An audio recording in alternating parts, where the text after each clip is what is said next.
दावत दी कादियानियत की और मुझे 80% उम्मीद थी कि ये शख्स जल्द ही कादियानी हो जाएगा। वो पढ़ा लिखा बंदा था, उसने दाढ़ी रखी हुई थी, उसे 5-6 दिन के लिए कहीं काम जाना पड़ गया। उसने बुखारी शरीफ लाकर मुझे दी तो मुझे कहने लगा भाई शमसुद्दीन आप ये बुखारी शरीफ पढ़ें, 5-6 दिन में मैं आता हूँ तो इंशाल्लाह जहां हमारी बात खत्म हुई है वहीं से दोबारा शुरू करते हैं। मैं बुखारी शरीफ लेके घर चला गया।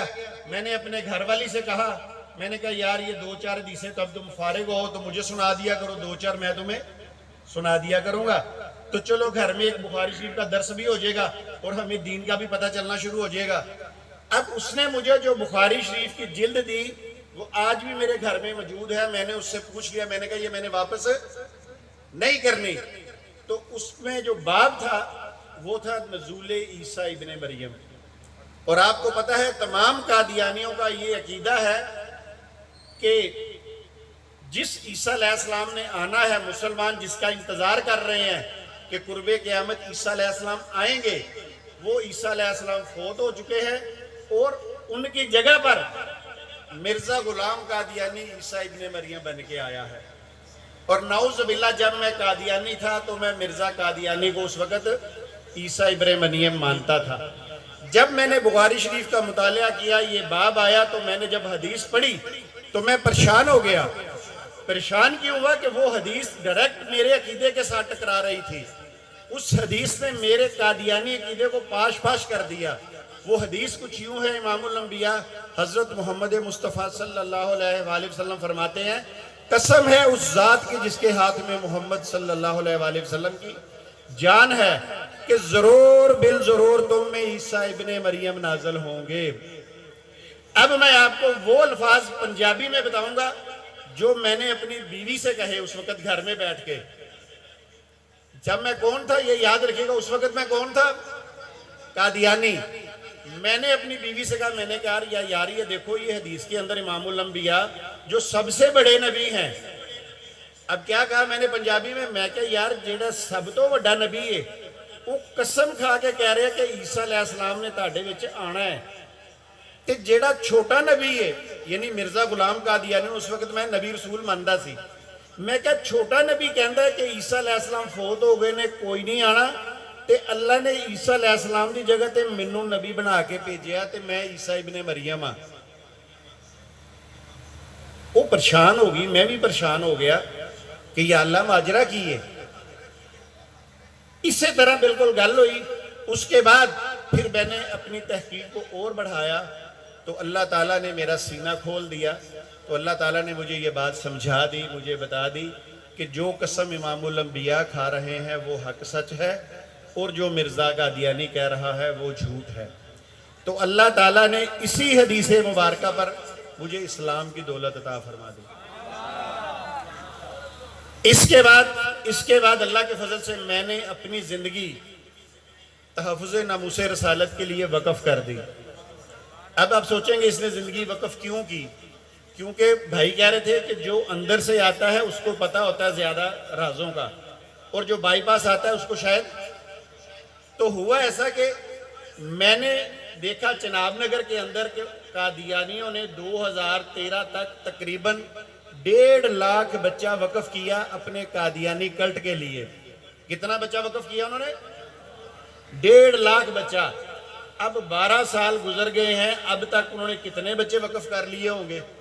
चलो ज्यादा ना करें तो 5-7 लाख तो हो गया होगा कि नहीं हो गया? अब वो जो बच्चे तैयार कर रहे हैं वो किसके लिए कर रहे हैं? बच्चे वो जो तैयार हो रहे हैं, जो फौज तैयार कर रहे हैं, किसके लिए कर रहे हैं? उनके लिए कर रहे हैं जिनको उन्होंने कादियानी बनाना है। यानी मुसलमानों के लिए वो फौज तैयार कर रहे हैं कि हमारे बच्चे तैयार होंगे, यूनिवर्सिटी कॉलेजों में जाएंगे और मुसलमानों को क्या करेंगे? कादियानी बनाएंगे। तो मेरे भाइयों, क्या हमने भी अपनी जिंदगियां वक़फ़ करते हुए ख़त्म नबूवत के लिए कोई फौज तैयार की है?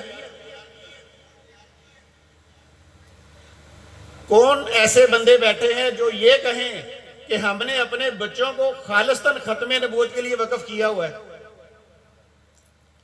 इतना मजबा अगर कादियानियों का बैठा होता तो 90% कादियानियों के हाथ ऊंचे होने थे। कि हमने कादियानी कल्ट के लिए, कादियानी फितने के लिए 90% लोगों ने कहना हमने बच्चे वक़्फ किए हैं। मैं आपसे ये पूछता हूं, क्या जिसको वो नबी रसूल मानते हैं कादियानी, मिर्जा गुलाम कादियानी, सच्चा था या झूठा था? जो कहता है झूठा वो हाथ खड़ा करके बताए।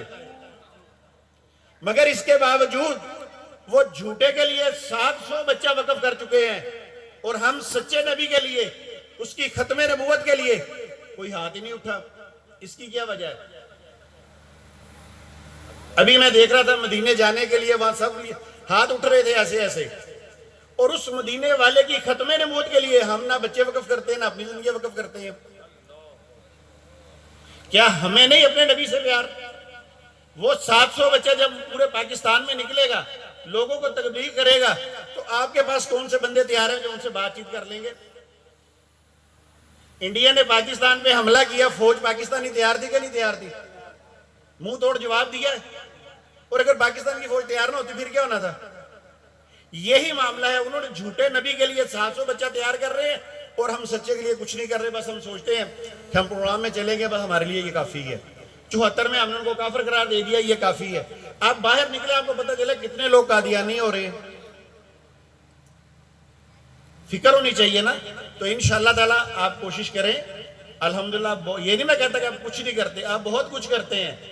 आज मैंने देख लिया कितने बड़े बड़े नारे लगे हैं। मगर मैं तब आऊंगा अगली दफा मैं पूछूं अगले साल आके कि कितने लोगों ने अपने बच्चों को वक़्फ किया है, तो कम से कम चले 90% ना सही 50% तो हाथ ऊपर होंगे कि नहीं होंगे। और क्या मैं बात गलत करूं? मैं जिंदगी वक़्फ नहीं करनी चाहिए? तो मेरे भाइयों, कोशिश कीजिए, इस काम को सीखिए, इस काम को करिए, ताकि हम इंशाल्लाह कादियानियत का मुकाबला कर सकें।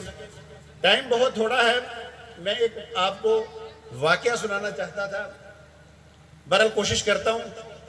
जब अल्लाह ने मुझे इस्लाम की दौलत दी और अल्लाह के फजलो करम के साथ सबसे पहले इंटरनेशनल ख़त्मे नबूवत मूवमेंट के जो सरबराह थे उस वक़्त, मौलाना हज़रत अब्दुल हफीज़ मक्की साहब रहमतुल्लाह अलैह, ईवान इकबाल में, वहाँ पे मैंने अपना ऐलान किया। और अल्लाह के फजलो करम के साथ तब से लेके आज तक बुजुर्गों की दुआओं से 526 या 27 के करीब कादियानी मुसलमान हो चुके हैं और यही कोशिश आगे जारी है। छोटा सा यूट्यूब चैनल बनाया, उस पर रद्द मरज़ियत पे बहुत सारी वीडियोस मैंने डाल दी हुई हैं। अगर कोई दोस्त ये सोचे कि मैं यार किस तरह काम शुरू करूं, कादियानियों से गुफ्तगू करने का अंदाज किस तरह शुरू करूं, तो वो जाए मेरे चैनल पे, वहाँ जाके बहुत सारी वीडियो वो देख सकता है और अपना अल्हम्दुलिल्लाह काम शुरू कर सकता है।